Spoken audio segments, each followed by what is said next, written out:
Muli, maraming salamat sa Diyos sa pagkakataon na binigay niya sa atin upang siya ay ating papurihan, pasalamatan at masamba po sa ating pong buhay. So yung mga ngayon po ay araw ng linggo, muli ay araw po ng pagsamba natin sa Panginoon. At bahagi po ng pagsamba po natin ay pag-aaral at pagbubulay-bulay ng Kanya po mga salita. Pagpapatuloy lamang po natin ang ating pong talakayin patungkol po sa fruit of the Holy Spirit. At ngayon po ay nasa, na po tayo? Pang-ilan? 1, 2, 3, 4, 5, 6. Pang-anim na bunga ng Banal na Espiritu. At ang title po ng ating pag-aaral ay The Fruit of the Spirit is Goodness. Ayan, kung kayo po may Biblia, samahan niya kung buksan ito sa aklat po ng Galatians chapter 5, verse 22 hanggang verse 23. At ang sabi po rito, but the fruit of the Spirit is love, joy, peace, patience, kindness, goodness, faithfulness, gentleness, self-control. Against such things, there is no law. Pagpalain po ang pagkabasa ng salita ng Diyos. Bago tayo magpatuloy, tayo muna ay sumaglit na yumuko at manalangin. Hallelujah. Purihin ka, O Diyos, sa aming Ama, sambahin po ang iyong dakilang pangalan, luwalhatiin kayo sa oras na ito. Kami po ay nagpupurit, nagpapasalamat aming Ama sa taglay po naming buhay, lakas, kalusugan, nagmumula sa inyo. Salamat sa iyong biyaya, grasya at pagpapala aming Ama. Salamat po sa pagkakataong ito muli na ibinigay mo sa amin upang makapagbulay-bulay, makapag-aral ng iyong mga salita. Inaamin po namin, Panginoon, sa aming mga sarili na wala kami magagawa kung ikay wala sa amin, kaya sa inyo lamang kami lagi lubos na umaasa, nagtitiwala at ipinagkakatiwala po sa inyo aming Ama ang kabuuan po ng aming pag-aaral na ito. Naway, samahan nyo kami, hayaan mo na yung Banal na Espiritu ang siya mamayani sa aming kalagitnaan, magturo sa amin patungkol po sa mga katotohanan ng iyong pong mga salita. No, siya pong patuloy namin pong pinangahawakan, panananghanan, Panginoon Ama, sa paglago at pag-unlad ng aming pananampalataya at pagkakilala po sa inyo. Samahan niyo po lamang kami, O Diyos, sa aming Ama, sa umagang ito, sa pag-aaral namin ito. Ang lahat ng ito ay samot dalangin namin sa inyo, aming Ama, sa pangalan ni Jesus. Ito po ang aming samot dalangin. Lahat ay magsabi ng Amen at Amen. Purihin po ang Panginoon. Sige po, palakpakan natin ang ating Panginoon. Okay. So, pagpapatuloy po natin ang ating pag-aaral patungkol sa bunga ng Banal na Espiritu. At mayroon po yung Siyam, 9 fruits of the Holy Spirit. At yun niya ho ating po mga tinalakay ng mga nakaraan. Una po yung tungkol sa love. The fruit of the Spirit is love. Pag sinabi pong love, it is the highest good of others. Seeking the highest good of others. Then, pag sinabing joy, ito po yung, sabi ito, gladness that is not based on circumstances. Pinaliwanag na po natin ng mga nakaraan. Then, peace, ito po ay tumutukoy sa contentment or unity between people. Then, patience, sabi ito, makikita ang patience sa pamamagitan po ng pagsasalita ng malumanay o slow to speak and slow to get anger.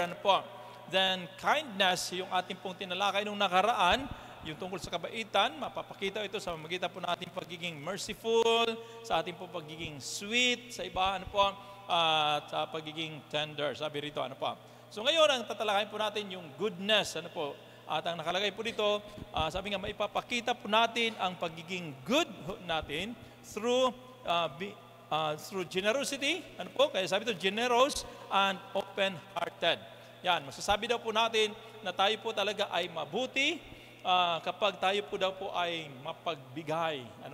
Kapag tayo po ay madaling lapitan. Yan. Kayo ba ay mapagbigay?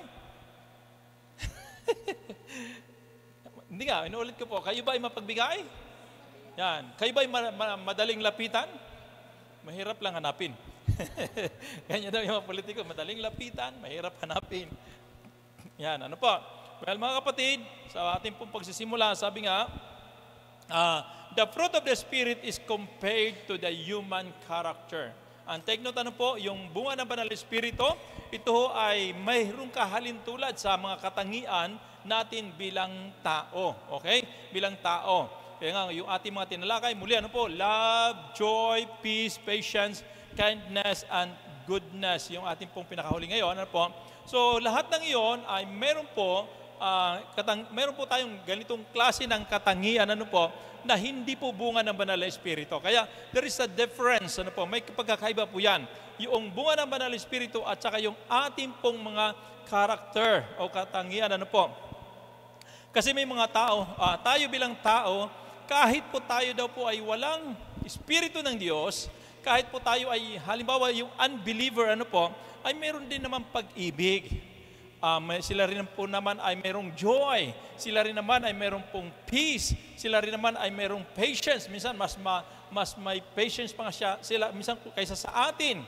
Sila rin naman ay merong kindness. Mas mababait pa nga minsan yung mga unbeliever kaysa sa atin. At siyempre, sila rin po ay mabubuting tao kung ating pong titinan.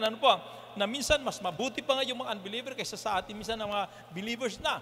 Pero kung ating pong titinan mga kapatid, hindi po iyon ang nais po natin ipakita dito, yung mga katangiang iyon ng mundo, ng tao sa mundo, kundi yung ating pong gustong tingnan dito, yung bunga ng banal na Espiritu. Bakit?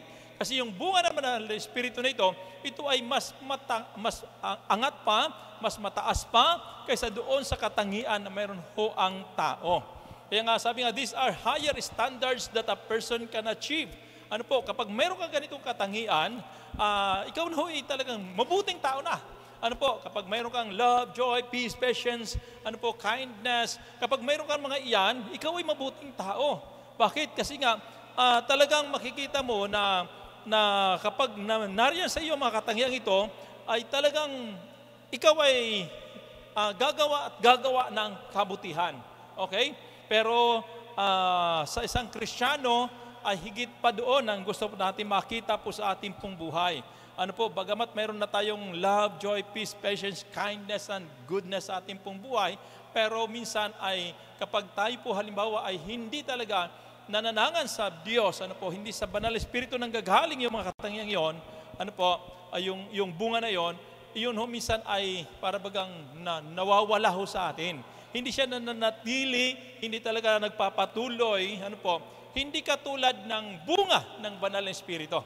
Kaya nga ho, itong mga katangian na ito, sabi nga, the Holy Spirit can produce them all in us. Kayang ibigay sa atin ng banal na Espiritu yan, yung lahat ng katangian na iyan.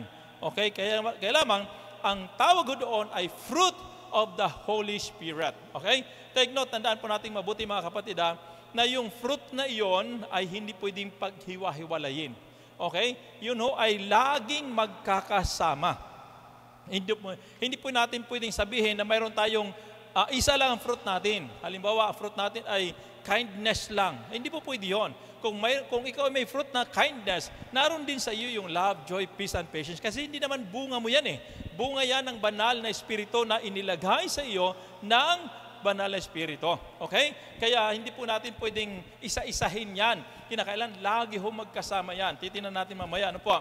Yung fruit of the Spirit na ito, sabi nga, these are not works of the Spirit, but the fruit of the Spirit.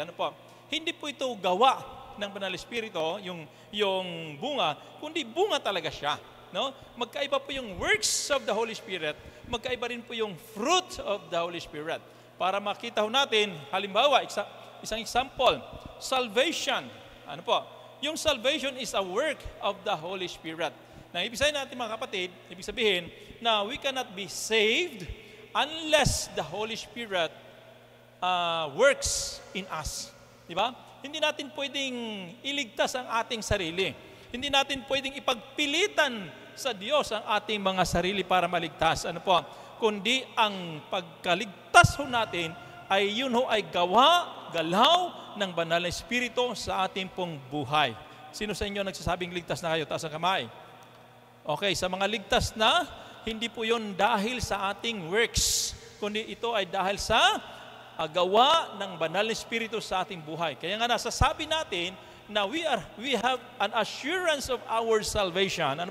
Kaya meron tayong assurance of our salvation kasi nga hindi po ito ibinatay ng Diyos ang kaligtasan natin doon sa ating mga gawa, kundi ito po ay ibinatay ng Diyos sa biyaya at grasya ng Panginoon dahil sa ating pananampalataya, at ito'y ginawa ng banal na Espiritu sa ating pong buhay. Kaya ang batayan ng ating kaligtasan, it is the work of the Holy Spirit. Okay?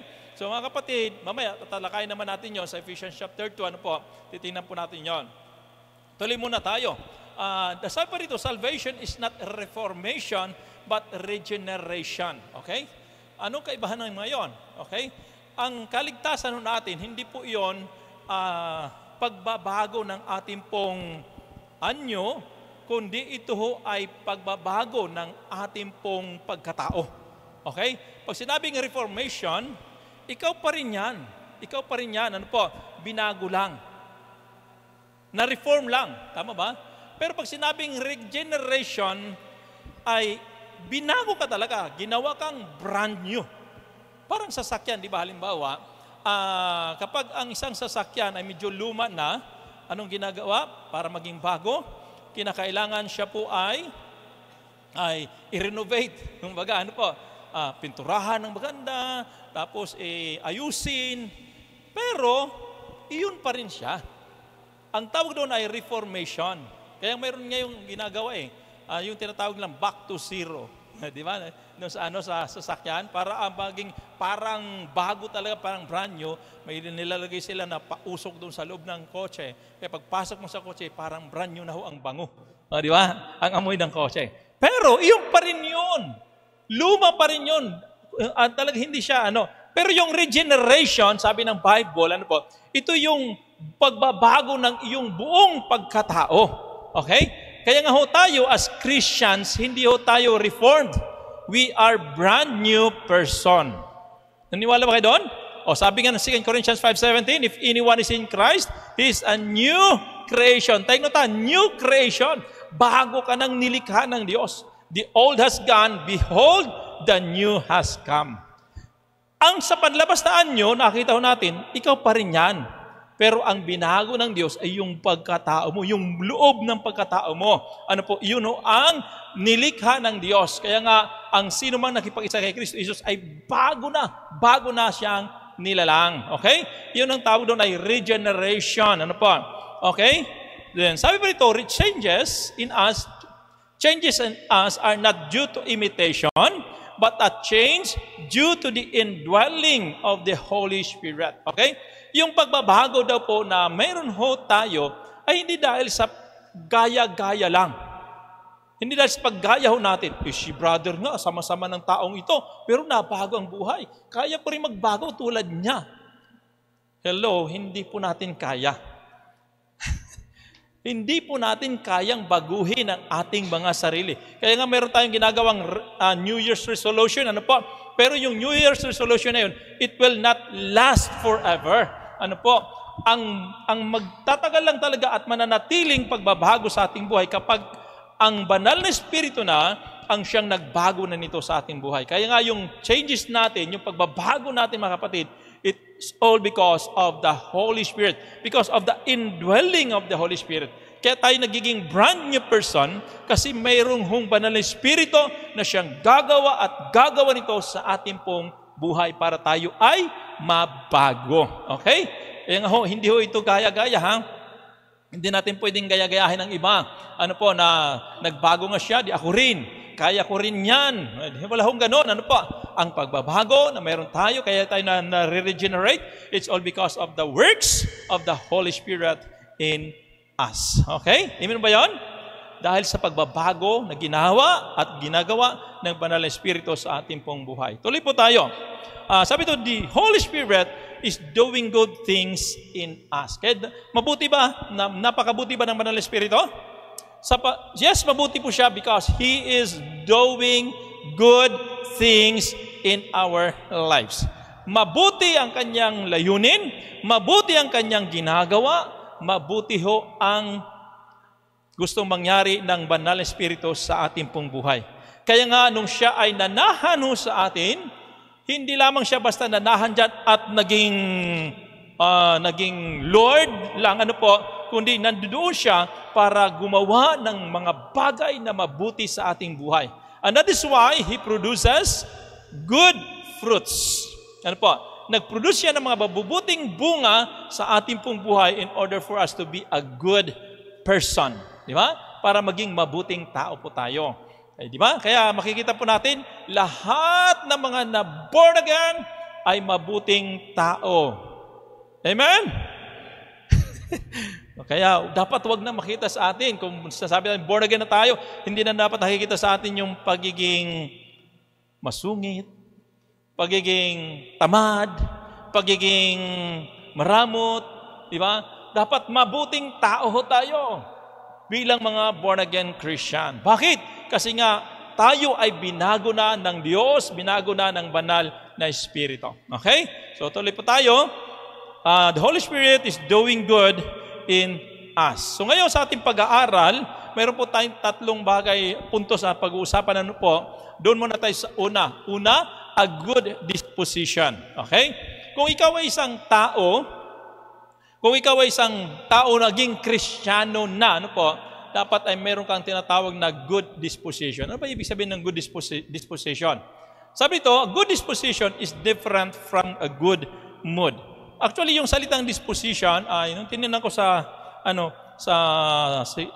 dictionary, ay parang kaugalian siya. Ano po? Kaugalian. Tama ba?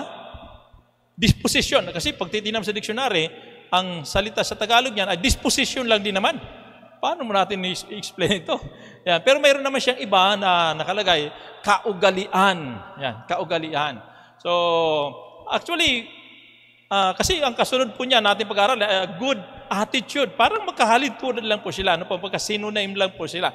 Pero tingnan po natin para makita natin yung kaibahan. Sabi rito, a good disposition is different from a good mood. O sino sa inyo dito ang moody? Minsan we are in the good mood, minsan we are in the bad mood. Di ba? Mayroon bang ditong taong moody?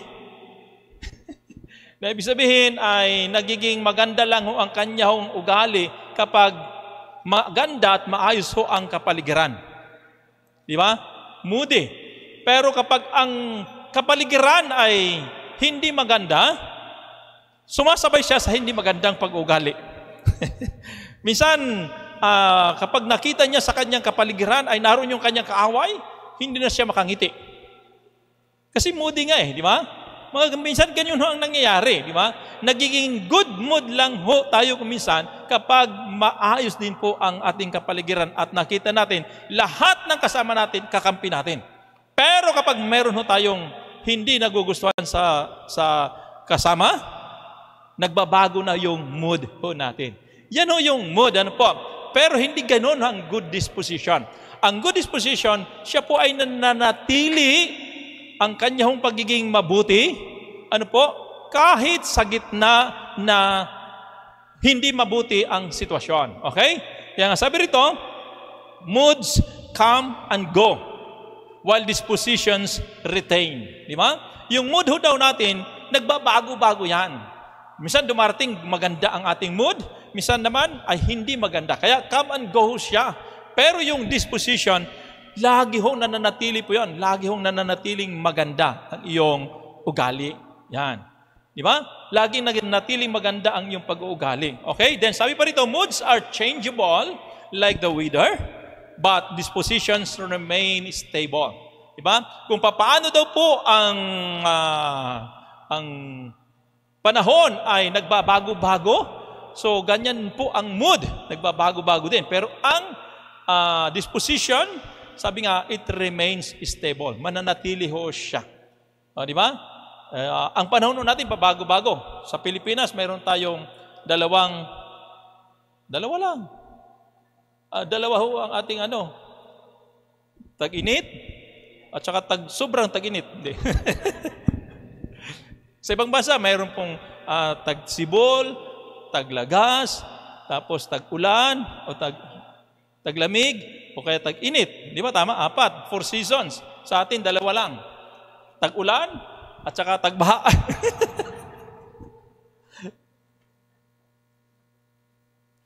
Pag init naman, tag-init, sobrang init na yung sa...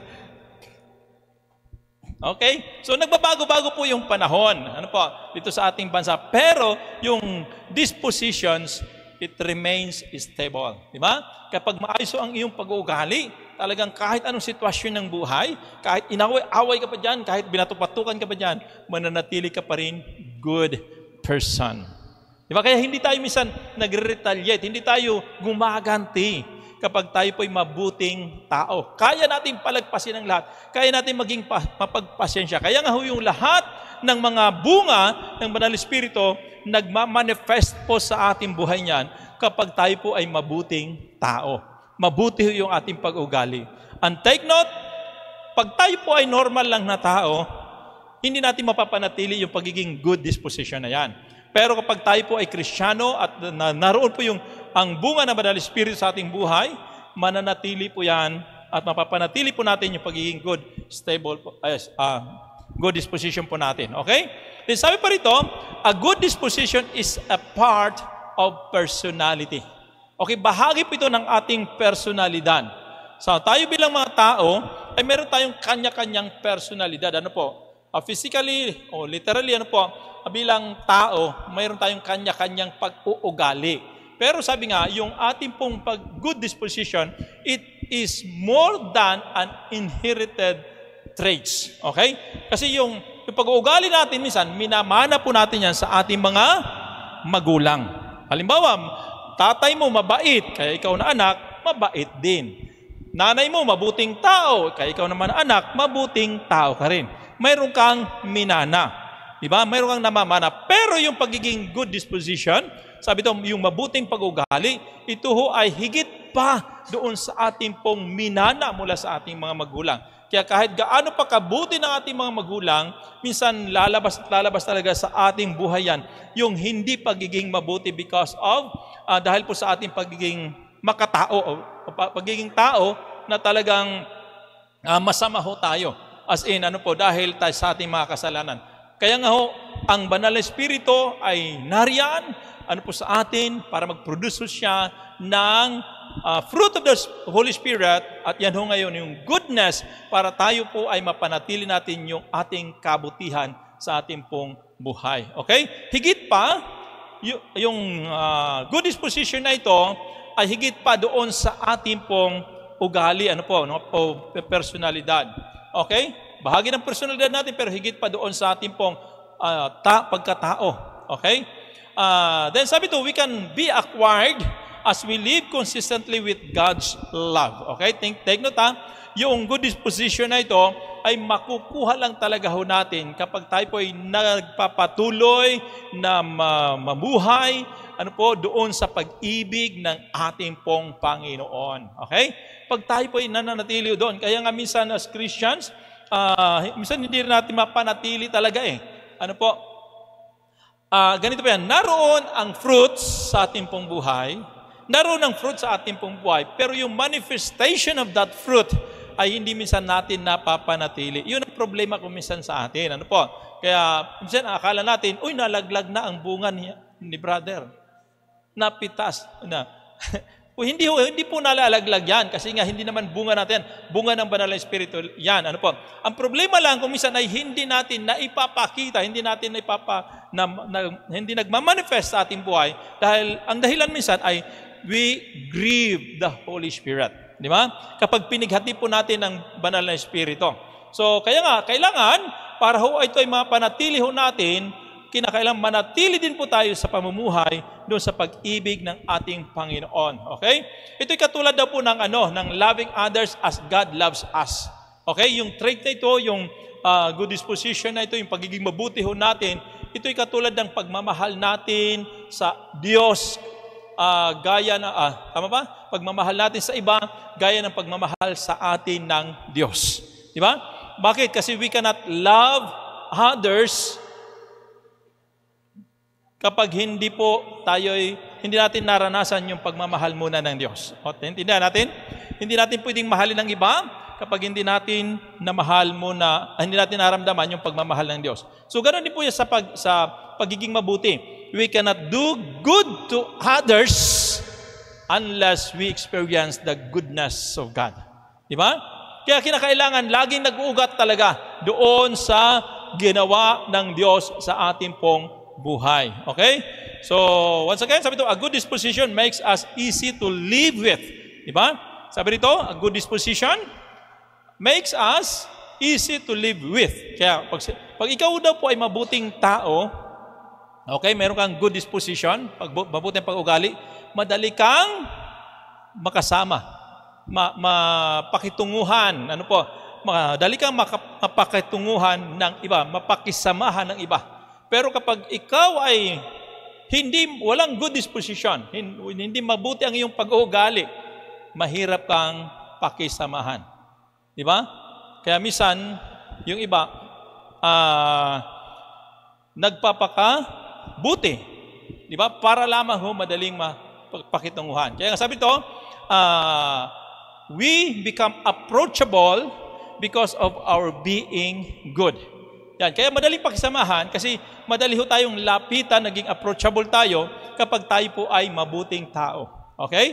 So, sa nakita ko naman dito, lahat naman tayo mabubuti. Madaling lapitan. Ayan ba yun? Lahat naman tayo dito ay mabuti at madali ho tayong lapitan. Kaya lamang minsan, sa unang tingin, nakakita na ba yung tao na sa unang tingin pa lamang ay alam na niya kung ma-approachable ba yung tao o hindi? Oo. Di ba? Di ba? Totoo naman talaga yon. Makikita mo sa tao kung siya po ay madaling lapitan o hindi. Kaya yung iba, para huwag siya madaling lapitan, naglalagay siya ng kilay. Nakataas, gano'n. Yung tikailan nakataas. Para, alam mo nakataas ang kilay? Yung para matara yung dating, para hindi madaling lapitan. Gano'n. Well, mga kapatid, kapag tayo po ay Kristyano, may bunga naman ng Espiritu, ano po? Dapat approachable po tayo. Madali ho tayong lapitan. Ganun po ang nangyayari. Ano po? Then, once again, sabi ito, a good disposition shows love, joy, peace, patience, kindness. Then, goodness. Ano po? Kaya kapag ikaw ay mabuting tao, may papakita mo talaga na ikaw ay mayroong pag-ibig. Okay? Na ipapakita mo yung joy, napakita mo yung peace, napapakita mo yung patience, nakita mo yung kindness. Once again, hindi natin pwede kasing paghiwa-hiwalayin yan. Kaya pag mabuti kang tao, dahil may bunga ka ng banal na Espiritu, andoon din yung lahat ng fruits of the Holy Spirit sa ating pong buhay. Di ba? Kaya nakakatuwa na ating pong isipin at tingnan sa ating buhay Kristiyano na meron pala tayong ganong katangian, hindi dahil sa ating pong minana, hindi dahil sa ating pong na-acquire, kundi dahil sa bunga ng banal na Espiritu sa ating pong buhay. Okay? So, tingnan na lang natin yung sa ating buhay, ano bang mga fruits na nagmamanifesto sa atin. Kaya sabi nito, if you are good, then you will show it because of love. Di ba? Pag mabuti kang tao, ipapakita mo yung kabutihan dahil mayroon kang pag-ibig. If you are good, then you will be joyful. Nakita na ba kayo ng mabuting tao na malungkot? Hindi ka mabuting tao kapag malungkutin ka. Namumroblema ka lagi. Ano po? Hindi, pag mabuting ang tao, joyful ka. Lagi kang masayahin. Okay? And then, sabi pa rito, if you are good, then you will be at peace. Di ba? Kapag mabuti kang tao, lagi kang mapayapa. Bakit? Wala kang nagiging kaaway. Di ba? Siyempre, mabuti kang tao, hindi ka walang kaaway. Maliban lang kung ikaw ang inaaway. Ano po? Dahil mabuti ka Di ba? So, another one, sabi, if you are good, then you have so much patience. Sabihin po natin, patience. Yan. Kapag mabuti kang tao, sabi rito, may baon kang maraming mahabang pasensya. Yun yung mga mabubuting tao. Ano po? Talagang mahaba rin po ang kanilang pasensya. Kaya pagka maiksi pasensya natin, parang sungit nun. Hindi yata mabuting tao yun Di ba?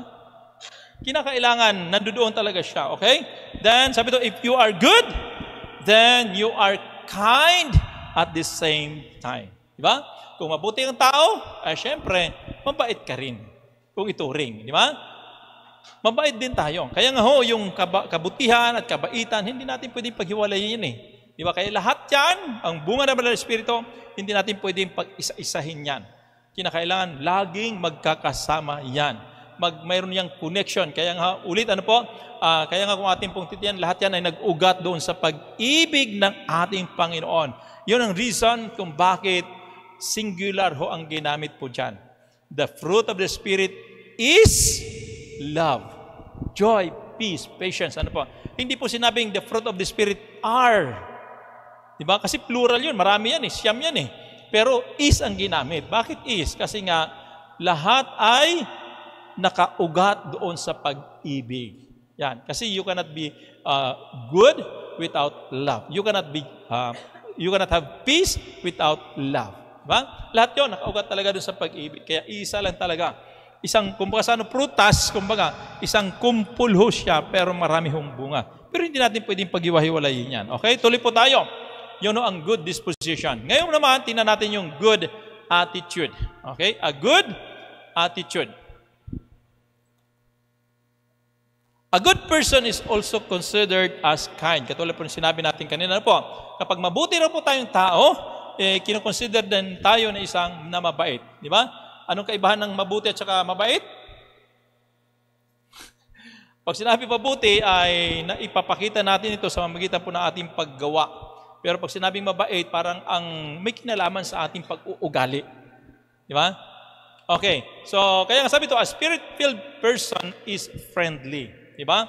Ma-friendly ka, mabait ka, kasi puspos ka naman ng Espiritu, then maipapakita mo ito sa pamamagitan ng iyong paggawa. Ano po? Kaya pag ginawa mo, nagiging mabuti ka. Nagiging mabuti kang tao. Okay? Then, tuloy po tayo. Sabi ito, are we friendly? Tayo ba ay, palakaibigan?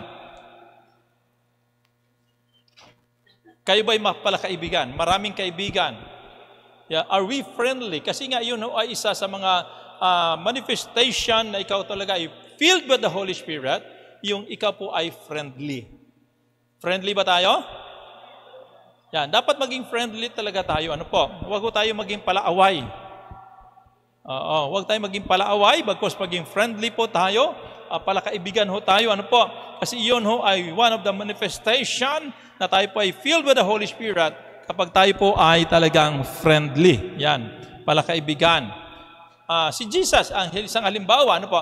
Sabi, Jesus is one of the example sa pagiging friendly. Why? Sabi nga dito, Jesus was quick to be friend with the needy. Ano po? Madali ho siyang maging kaibigan ng mga taong nangangailangan. Ano po? Madali ho siyang maging kaibigan. Siguro ganun din naman tayo, di ba? Gusto niyo maging kaibigan ng maraming tao? Tumulong ka. Yan. basta tumulong ka, 'di ba? Kaya nga yung mga followers natin sa Facebook, sa YouTube, 'di ba? Nagiging friend sa atin kapag tayo po ay mabait, mabuti ho sa kanila. Kapag tayo po ay lalo kapag tumutulong ho tayo sa kanila. Kaya ngayong mga may million followers talaga, sila po yung mga na malakas tumulong sa manangailangan. Katulad halimbawa ni, sino bang alam mo kilala nyo? Ang kilala ho namin si Daddy Frankie lang eh. Si Ivana, di ba? Ibang-iba na siya ngayon. Di ba? Tumutulong siya sa mga tao, talagang kung titin natin sila, mabuti ho silang tao. Kahit pa sabi natin unbeliever sila, pero mayroon silang kabutihan na kanilang ginagawa, kaya sila ay nagiging kaibigan ng marami hong tao. Kaya nagiging maraming followers po sila. Ano po? Sa atin, limited lang kasi nga wala naman nakakakilala kasi sa atin. Hindi tayo artista, hindi tayo sikat. Ano po? Kaya naman, ang follower natin, 5 lang. 3 lang ho doon nag-like. Yung 2, sungit pa. Ayaw i-share yung ating pong post. Well, mga kapatid, kung ikaw ay tunay na Kristiyano, ay dapat friendly ho talaga dapat tayo. Ano po? At madali tayo maging friend ng mga taong talagang naniniwala ho sa atin. Katulad po ng ating Panginoon Jesus, mabilis ho siya na maging kaibigan ng mga tao, higit sa lahat dun sa mga taong nangangailangan. Sana gano'n din po tayo. Kaya kung ating pong titinan ang halimbawa ng Panginoon Jesus, sabi ito, He was a friend of sinners. Hindi siya namimili ng tao, kahit po yung mga makasalanan, ay talagang nagiging kaibigan po niya. Mabilis siya maging kaibigan ng mga makasalanan. Anong klase ng tao yung mga makasalanan noon? Mga publikano at saka mga Pariseo. Di ba? Pero lahat yung kaibigan pa rin ng ating Panginoon Jesus. Pag sinabing Pariseo, ito yung mga religious leaders. Ano po? Sila po yung mga mapagpaimbabaw, sila po yung mga mapagmalaki, mapagmataas, pero inabot pa rin sila ng Panginoon Jesus. Ano po? Na katotohanan yan, mayroon po si Jesus, mayroon po mga tinatawag na mga silent followers. Yan, sinabi ni Sister Kim noong nakaraan, mayroon mga silent followers, silent disciples po ang ating Panginoon Jesus, na mga Pariseo, ano po, katulad halimbawa ni Nicodemo, katulad halimbawa ni, sino ba yung iba? Si Joseph, na taga Arimatea, ano po, sila po ay mga silent followers ng ating pong Panginoong Jesus. Then, hindi lamang sa kanila, kundi maging yung mga publikano, tulad po ng mga talagang makasalan, tax collectors, ano po, yung mga adulterers, sila po ay talagang naging kaibigan po ng ating Panginoong Jesus. Okay? Yun, naging mabilis na maging kaibigan ng Panginoon yung mga nangailangan. Dahil sabi na, He always reach out for the hurting ones. Ano po? Yan. Madalas ang ginagawa ng Panginoon, bilang halimbawa, ano po, ay kanyang inaabot yung mga taong nasasaktan. Di ba? Mga taong nasasaktan. Kaya siya po ay friendly talaga yung ating pong Panginoon. Kaya minsan, hindi katulad minsan sa atin, bahala siya sa buhay niya. Parang ganun ang dating natin. Ano po? Bahala sila sa buhay nila, sila man maggumawa ng problema, kaya bahala sila maglutas. Pero hindi po dapat ganon. If you are a good person, mayroon kang mabuting karakter, kalooban, yan, mabuting kalooban, ay magagawa mo kahit minsan inaagrabyado ka na, ano po, magagawa mo pa rin maging mabuti para ho sa kanila. Okay? Then sabi pa rito, a good person always look for the best in other people. Okay? Pag ikaw daw po ay isang mabuting tao, ang iyong tinitingnan lagi, nakita na, tayo sumunod to. A good person always look for the best in other people. Ano, ayun sumunod. Yan, lagi hong tinitingnan niya ang pinakamabuti sa kanya hong kapwa. Diba? Kung ikaw isang mabuting tao, hindi mo tinitingnan ang mga pangit o masasama sa buhay po ng iba. Lagi po ang tinitingnan mo yung mga mabubuti at magaganda sa buhay po ng ibang tao. Patay na lumipat ano? Naghang? Okay, tuloy po tayo. Hindi mabuting nangyari. Okay? So, dahil po ang kanya hong tinitingnan lagi ay yung best sa ibang tao, sabi nga, he does not focus on faults. Okay, tingnan po natin. Sino sa atin dito ang mga tinatawag na fault finder? Huwag na hong itaas ang kamay. Di ba? Kasi baka may malaman, fault finder ba? Huwag na. Nagtatanong lang ako. Well, mga kapatid, may mga tao minsan na wala nang ibang ginawa kundi tingnan ang mga pangit na nagaganap at nangyayari sa kanila hong kapwa. Di ba? Hindi ho dapat ganon. If you are a good person, dapat ang nakikita mo ay yung mga mabubuting bagay. Sino nakatulog yun? Ang mga mabubuting bagay doon sa ating pong kapwa. Ano po? Yun ho ang dapat natin nakikita. Hindi yung mga pangit. Kaya minsan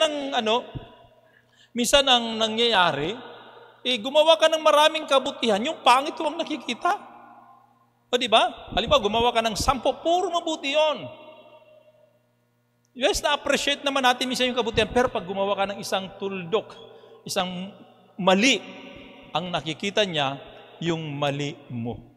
Hindi nakita yung 10 na ginawa mong mabuti. But if you are a good person, hindi mo titingnan yung mali.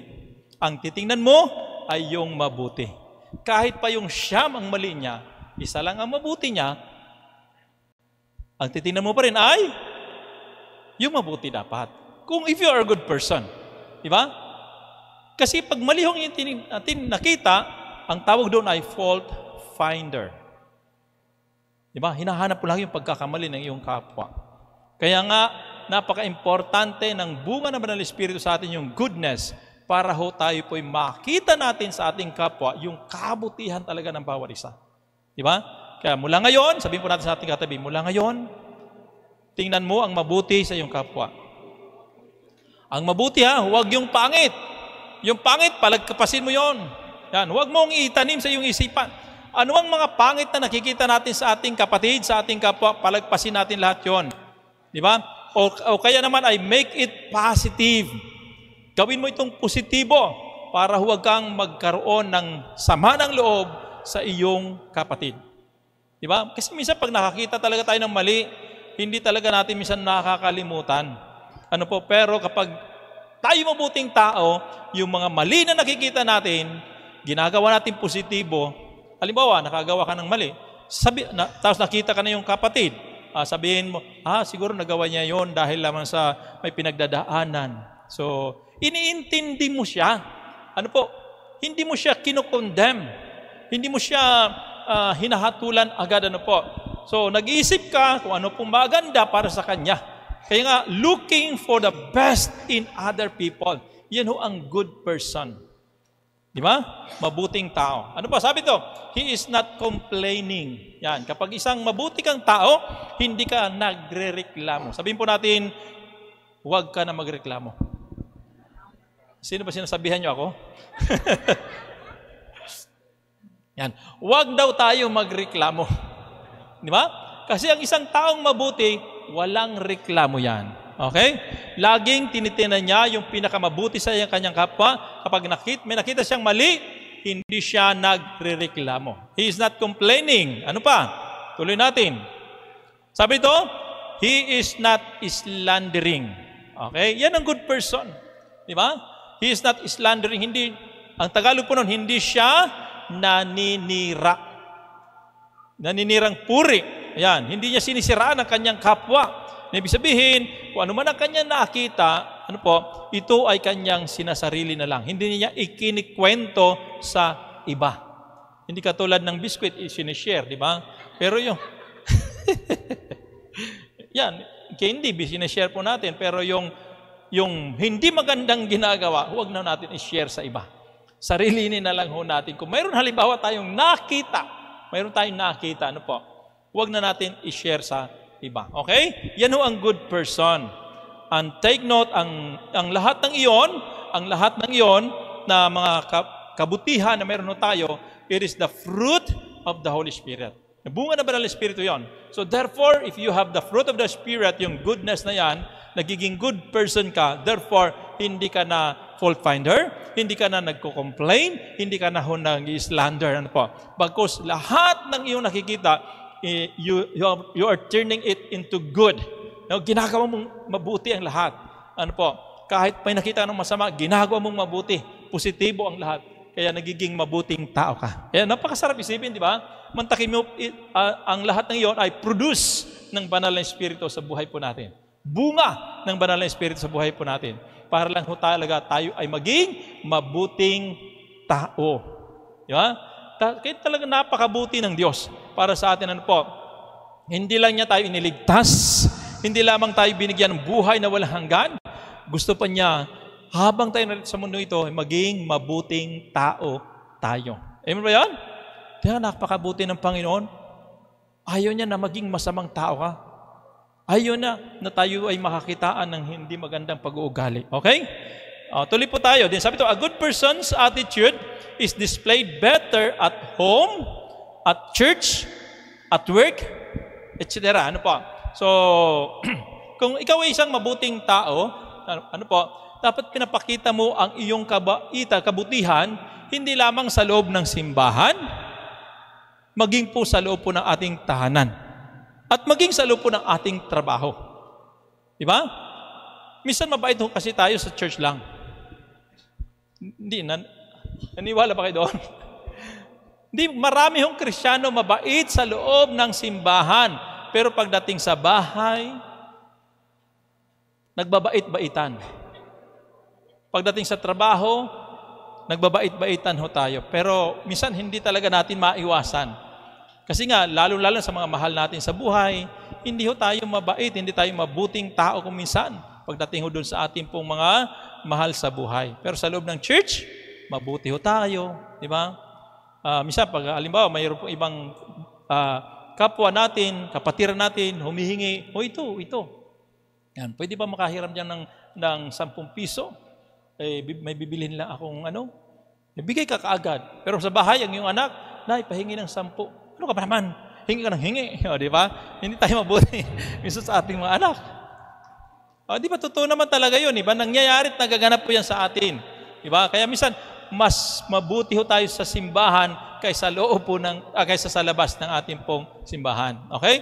Kaya mga kapatid, sana ang kabaitan o kabutihan ng Diyos sa ating buhay ay ma-display po natin hindi lamang sa loob ng church, kundi maging sa loob po ng ating tahanan. Mabait, mabuti po dapat tayo maging sa bahay at maging sa ating pong mga trabaho. Kaya sa work, minsan dyan lumalabas yung ating pagiging masungit pagka marami na tayong trabaho, load sa trabaho, minsan doon lumalabas yung ating pagiging masungit. Pero hindi dapat, kahit pa ikaw ay marami pong tinatrabaho, ginagawa sa trabaho, dapat manatili yung kabutihan mo. Yan, paano nagiging mabuti ang isang Kristiyano sa loob sa kumpanya? Paano siya maging mabuti? Tapat siya. Pumapasok ng tama sa oras. Yan. Pag pumasok, alas 8 hanggang alas 5, dapat alas 7 pa lang pumasok na. Alas 5 labasan, dapat alas 6 bago lumabas. No work, no pay. Yung overtime mo lang bayad. Yan ang pagiging mabuti. Pinapakita mo talagang ikaw ay nagmamahal, nagmamalasakit, hindi lamang sa sarili mo, kundi maging sa kumpanya na iyong pinapasukan. Di ba? Hindi yung papasok ka ng alas 8 pasukan, alas 8:01 ka pumapasok. O, di ba? Late. Okay na, alas 5 alas 4 pa lang naghihintay na ng oras. Tumigil na. O, di ba? Hindi po dapat ganoon. Dapat isagad mo hanggang alas 5. Pagdating alas 5, tapos ng oras, may gagawin ka o hindi, tigil. Kung talagang hindi pwedeng itigil, ituloy mo muna hanggang sa matapos. Ganun ang pagmamahal at pagmamalasakit. Kinakailangan mabuting tao ho tayo. No? Kapag nakita ka ng manager mo na ganun ka, mabuti kang tao, ikaw ay talagang nagmamalasakit sa kumpanya, gagawin kanyang may-ari ng kumpanya. Sana all. Tagapagmana. Okay? Tuloy po tayo. Ang gusto po ipakita ho natin dito, hindi lamang yung ating pong pagiging mabuti hindi lang yung pagiging mabuting ugali ang dapat makita sa atin, kundi maging yung ating pong pagkatao din. Yung hindi lamang yung disposition, kundi maging yung character din, yung attitude din po natin. Dapat maging mabuti. Okay? Hindi lamang yung ating kalooban, kundi maging yung ating katangian ay dapat mabuti din. Okay? So, as Christian, once again, dapat maging mabuting tao po tayo, bunga ng banal na espiritu sa ating pong buhay. Kaya lahat tayo dapat ay mabuting tao. Okay? So, yabang mabuti po, minsan, sabi nga, ang ating pong kabutihan ay naipapakita po natin ito sa pamamagitan ng paggawa natin ng mabuti sa ating pong kapwa. Ang Diyos, kung ang Diyos sa pag-usapan wala hong papantay sa kanyang kabutihan. Ginawa na niya ang lahat sa atin. Ibinigay niya ang kanyang bugtong na anak para tayo maligtas sa kabila ng ating pagiging makasalanan, di ba? Bakit? Kasi ang Diyos ay mabuti. Okay? So, ganoon din po ang gusto ng Diyos na mangyari sa atin. Dahil siya ay mabuti, dapat tayo rin po ay maging mabuti. Sa anong paraan? Sa pamamagitan ng paggawa natin ng kabutihan sa ating pong kapwa. Okay, ngayon, number 3, sabi sa ating pag-aaral, a desire to do good to others. Pero pa kayong pagnanasa na gumawa ng mabuti para sa iba? Hindi nga.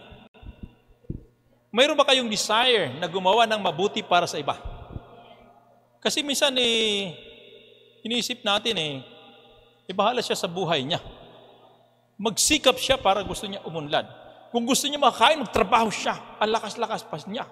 Di ba? Minsan ganun tayo yung gumawa ho tayo ng mabuti sa ating kapwa, minsan ay hindi natin naiisip kung minsan Alam niyo mga kapatid, dapat gusto po sabihin sa inyo na mayroon pong mga tao na gustuhin man niyang umunlad ang kanyang sarili, pero wala ho siyang kakayanan. Wala siyang kakayanan. Kahit pa siya normal na tao, hindi niya kayang paunlarin ang kanyang sarili. Limitado ang kanyang utak sa pagpapaunlad. Maliit lang ho, kasi laki lang ng langgam ang utak niya. Totoo naman talaga, di ba? Sino po ang mga taong may kakayanan mapaunlad ang kanilang buhay? Sila po yung mga taong nag-aral. Halimbawa, mga nag-aral. nakatapos ng pag-aaral.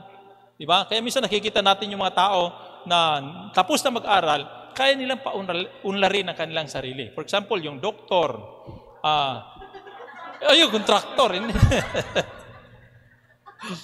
Diba? Yung may mga pinag-aaral, engineer, yung mga may mga kakayanan, may mga matatalino, may mga natapos, sila yung may kakayanan paunlarin ang kanilang sarili. Diba? Pero yung mga taong hindi nakapag-aral, dahil hindi naman sila pinalad na katulad po ng mga doktor na may mga kakayanan, kahit anong gawin ho nila, hindi talaga nila mapaunlad ang kanilang sarili. Maliban lang kung talagang sila ho ay blessed sa buhay. Pero marami ho nakikita natin yung mga basurero, minsan nanatili lang silang basurero talaga habang buhay na sila nandoon. Gustuhin man nilang talagang yumaman, hindi na nila magawa. Bakit? Kasi nga wala silang kakayanan tulad ng kakayanan ng iba. Kaya mga kapatid, dapat gusto, hindi. Ang gusto po natin sabihin, hindi nga lahat. Mayroon, kaya sabi ko na, blessed talaga yung mga taong walang pinag-aralan tapos pinaunlad din po ang kanilang buhay. Kasi meron din sila malaki ang utak nila. May mga ganun Kaya nga hindi natin nila lahat, mayroong mga tao talaga, gustuhin man nilang umunlad ang buhay, hindi nila magawa. So therefore, tayo po na mga mayroon, nakaka-LL, kaluwag-luwag, tayo dapat ang tumutulong din sa kanila para sila ay makaahon, maiangat din ang kanilang buhay. Di ba kaya nga ako'y nanonood talaga ng mga vlogger, ang kadalasan ko napapanood yung mga yung mga charity vlogger talaga. Kasi sila ay mga taong gustong tumulong doon sa mga taong walang kakayanan, mapaunlad ang kanilang sarili. At kapag sila tumulong talaga, ay nakikita po natin na talagang hindi lamang for the content, kundi nakita talaga natin na talagang totoo yung kanilang puso sa pagtulong kuminsan. Di ba? Kaya nga ay dapat ganun tayo. Magkaroon tayo ng desire to do good to others. Okay? Magkaroon tayo ng desire to do good to others. Sa anong paraan? As Christians, okay?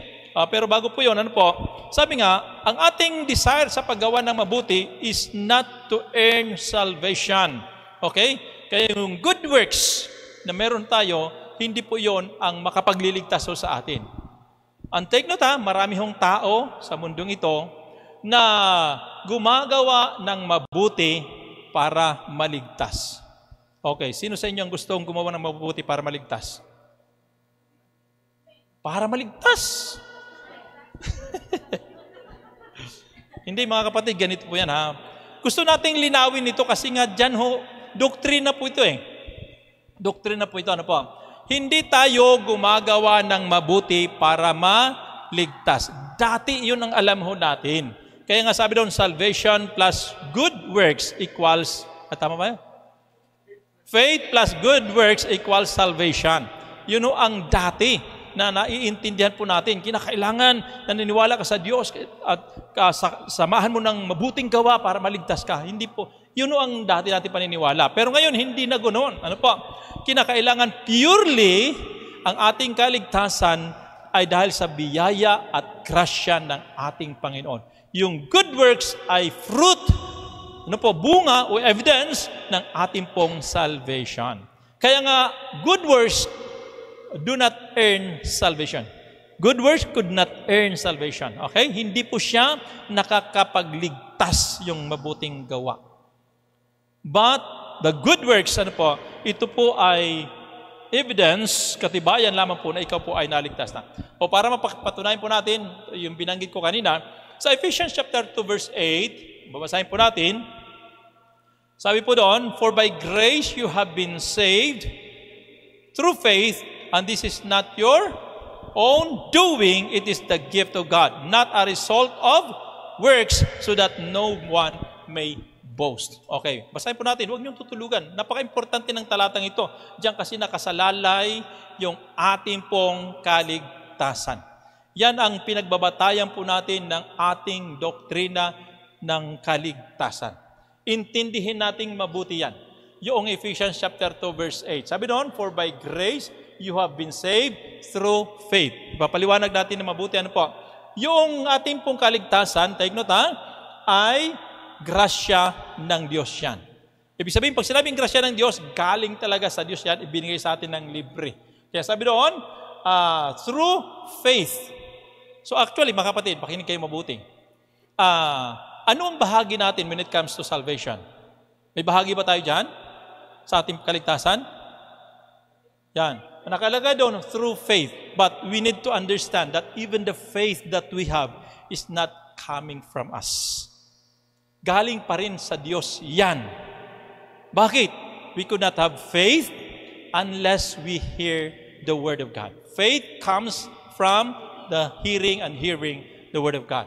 Okay? So, dapat maintindihan natin na galing pa rin sa Diyos pati yung faith na yan kasi nga walang taong naliligtas na hindi nakapakinig ng salita ng Diyos. Doon pa rin sa Diyos nang galing ang pananampalataya. Kaya yun yung faith na nakapagliligtas.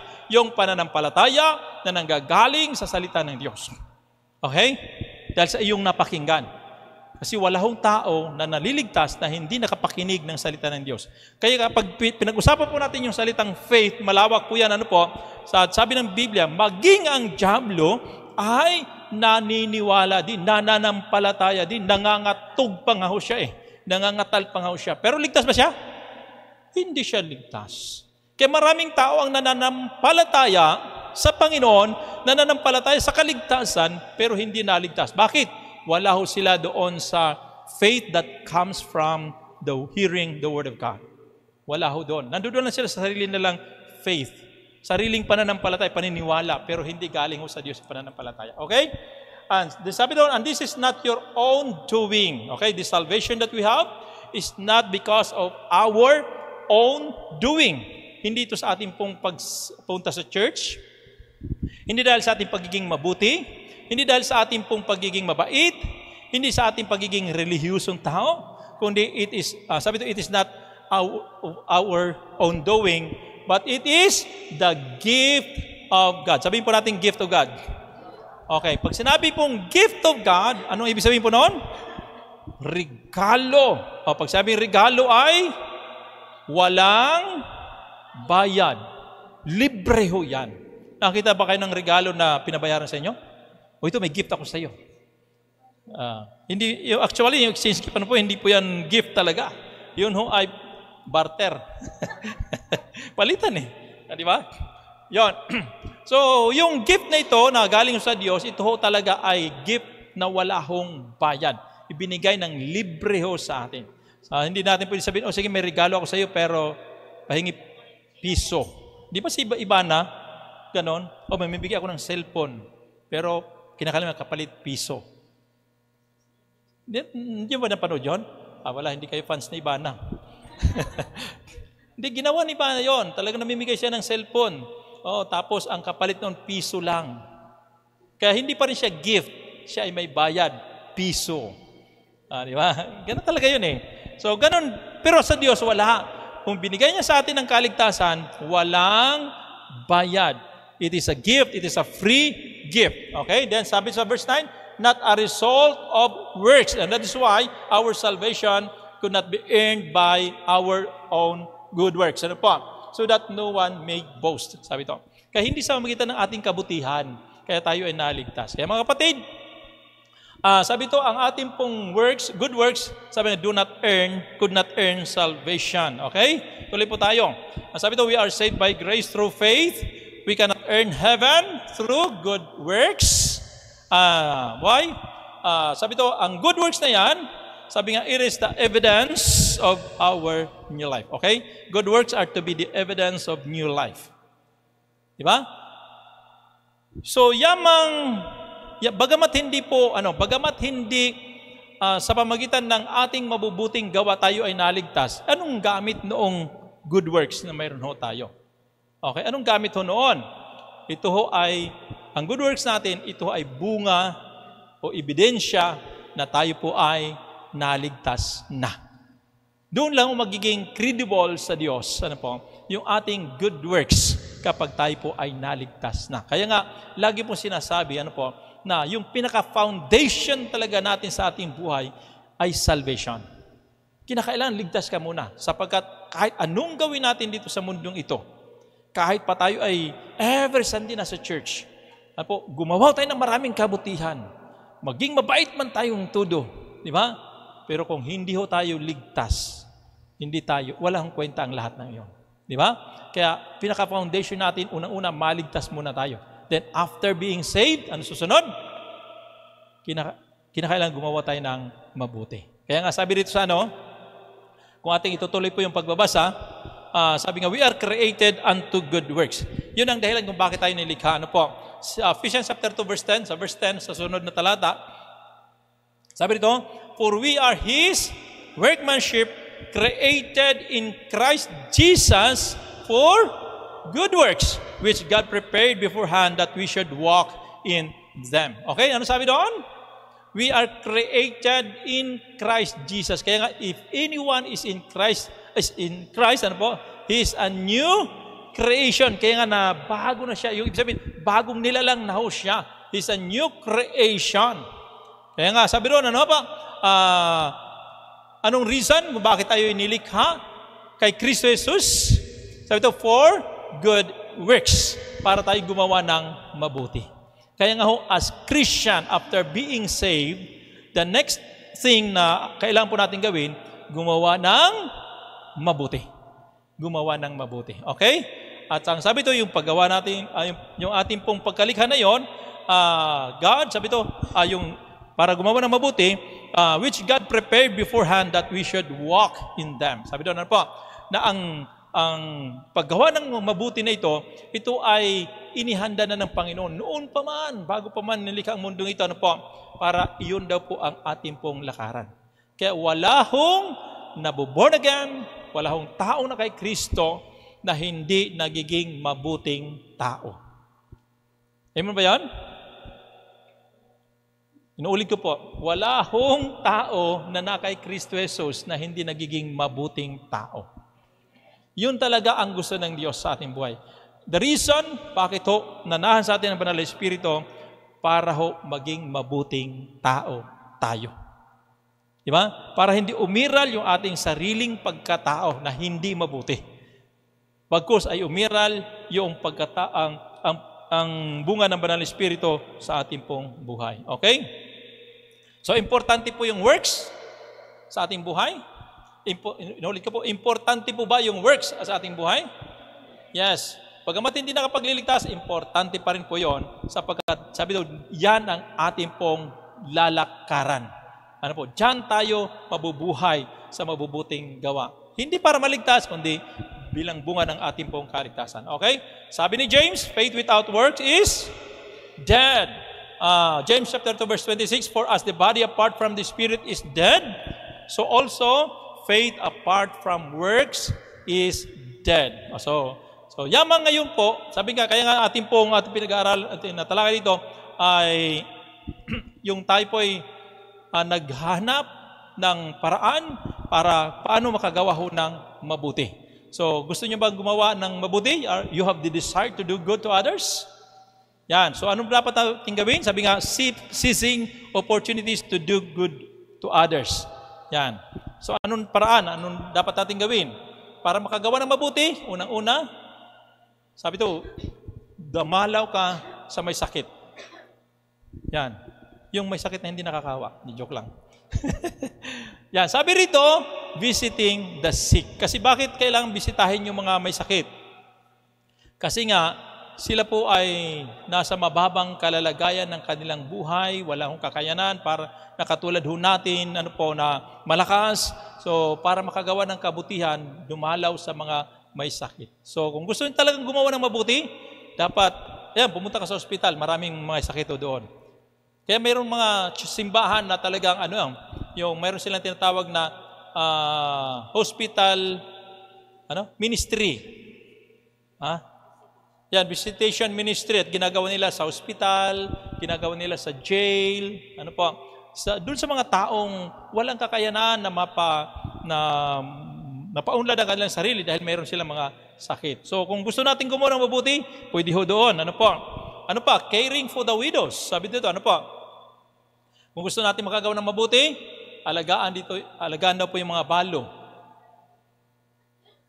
Ayan, yung mga balo na wala hong kakayanan. Hindi ganito yan. kasi, di ba, sa noong unang panahon, kasi talagang biblical po yun, sa Biblia, talagang ginagawa ho yun ng mga Kristiyano. Bakit? Kasi nga, noong unang panahon, lalaki kasi ang mga breadwinner talaga, ano po, yung mga babae, nasa bahay sila. So, hindi katulad ngayon, mga babae na ho yung nagtatrabaho, mga lalaki na nasa bahay. Baliktad na. Ano pa? nagising na sa katotohanan. Yung dati kasi mga babae, pag namatay po yung kanilang asawa, kasi nga yung mga asawa nilang lalaki, di ba, madalas ang gera-gera noon, di ba? Digmaan, dahil hindi man barilan, kundi talagang puro espada. Yung mga lalaki, lahat ng lalaki ay talagang sumasabak sa digmaan. So kadalasan, ang mga lalaki ay namamatay sa digmaan. So maiwan yung babae. So sino ang mga ngalaga sa kanila? Ito na po, ang church po ay inatasan ng Biblia, ano po? Inatasan po na kalingain ang mga babaeng balo. Ayan, mga babaeng balo. Na wala na hong breadwinner sa kanila, wala nang kakayanan, kaya minsan sinusuportahan talaga sila ng simbahan. Okay? So yon.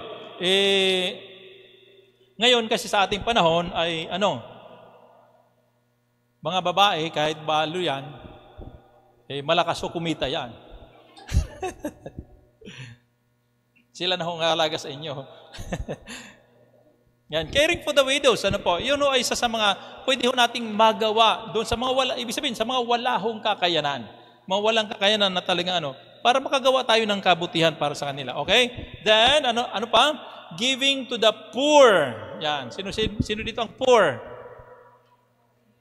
Alam ko, poor in the spirit lang kayo. Blessed are the poor in spirit, for they shall be comforted. Tama ba? Hindi pinagalo-halo na eh. Blessed are the poor in spirit, for they shall see God. Yan. Yung mga poor, ano po, ibig sabihin talagang literally na mga mahihirap. Kung gusto talaga natin makatulog, gumawa ng mabuti, doon sa mga mahihirap, pwede tayong tumulong. Yan. Ano pa? Comforting those who are grieving. So, sa mga nalulungkot, para makagawa ng kabutihan, pasayahin mo sila. Pasayahin yung malungkot. Ano po? Paano pa? Sasayahin yung malulungkot? Bigyan mo ng pera? Yan. Bigyan ng budget. Yan. Oo, minsan. Kasi ang kalungkutan, kung ang kalungkutan niya ay pera. Dahil sa pera. Marami kasi nalulungkot dahil sa kawalan ng pera eh. Okay, ano pa? Bearing one another's burden. Ano po? So ito mga listahan na ito, ano po? Ay ilan lamang ho sa mga pwede nating magawang kabutihan sa ating pong kapwa. Ano po? Kung gusto talaga natin maghanap, makagawa ng kabutihan. Pero marami pa ho ang paraan para gumawa ho tayo ng mabuti. Ang reason kung bakit kailangan natin gumawa ng mabuti, kasi nga ang Diyos ay mabuti sa atin. Ang Banal na Espiritu ay nanahan sa atin and He produces in us a good work. Ano po? Siya ang nagbigay sa atin ng kabutihan, kaya tayo po ay dapat gumawa rin ng mabuti sa iba. Okay? Tatapusin na po natin. It's time for us to check up. Ano po? Check upon po natin ang ating po mga sarili. Checking our disposition. Kumusta ho ang ating pag-uugali? Okay pa ba? Okay ba yung pag-uugali ho natin? Yung ating pong mga disposition sa buhay, yan. Ito ba ay kaya nating panatilihin? Kung hindi, kailangan nating manalangin sa Holy Spirit. Okay? Checking our attitude. Kumusta na yung ating pong character? Yung ating pag-uugali pa rin, ano po, kung sa Tagalog, pero yung character natin, ano po, kumusta na? Tayo ba ay masungit? Tayo ba ay mabait? O kumusta ang ating pong buhay? So tayo rin naman ang nakakaalam nito sa ating pong mga sarili. Although minsan nakikita ng iba, pero higit sa lahat, tayo pa rin sa ating mga sarili ang nakakaalam po nito. Okay. Checking our services for others. Yan, kumusta na yung ating pagtulong sa ating pong kapwa, sa iba? Nagagawa pa ba natin? Or minsan lang, o kaya naman ay pag may pagkakataon lang. Well, mga kapatid, mas masarap po ang tumulong, gumawa ng mabuti kaysa tayo ang tinutulungan. Tama ba? It's better to give than to receive. Diba? Mabuti ang magbigay. Kaya, Kaya anong gusto nyo? Okay. Anong gusto nyo? Kayo ang bibigyan o kayo ang magbigay? Oo. Diba? Mas mapalad ah. Kaya mapalad yung mga taong magbibigay. Bakit? Kasi nga sila ho ay pinagpala na ng Diyos. Diba? Kasi kung ikaw yung tumanggap, second hand na yung natanggap mo. Oo. Pero kung ikaw yung nagbigay, yung natanggap mo, first hand po yan. Di ba? Ikaw ang inuna ng Diyos eh. Pinagpahala ka muna ng Diyos, kaya ka nakapagbibigay. Pero kung ikaw ang binigyan, Lord, bakit mo pinadaan sa Kanya? Dapat diretsyon mo sa akin. Yeah. Kasi, di ba, naalala ko kasi yung kwento eh. Meron kasi isang Kristiyano na nagpiprew sa simbahan. Sabi, Lord, bigyan mo po ako ng 500, Panginoon. Bigyan po ako ng 500. Kailangan ko, meron akong pangangailangan. 500, Lord. So, nilakasan niya talaga yung kanyang prayer. Mayroon pong pulis doon na nagsimba din. Ano po? Ando doon. Narinig niya yung prayer nung kapatid na ito. Tapos nung sabi ng pulis, paano kaya matutulungan ng taong ito? Ang ginawa niya, meron siyang 200 dito sa kanyang bulsa, binigay niya doon. Panati sa katulong siya, di ba? Kaya lang, prayer nung isa, sabi niya, Lord, sa sunod kapag magbibigay kayo, huwag na idan sa pulis. Binabawasan 500 hingi ko, 200 lang binigay. Nasisip pa. Kaya mga kapatid, kwento lang po yun. Kaya mapalad talaga yung nagbibigay kasi nga siya yung unang pinagpala ng Diyos. Okay? So, kumusta na yung ating pong serbisyo o pagtulong sa iba? Ito po yung nagagawa pa natin. Kung hindi, sabi nga, what changes need to be made? Ano po ang mga pagbabago na pwede po nating baguhin sa ating pong buhay? Okay? O gawin sa ating pong buhay. So, kung sa ating pag-ugali ay hindi po talaga perfect pa, so, kailangan po natin na manalangin talaga sa Panginoon. Ano po?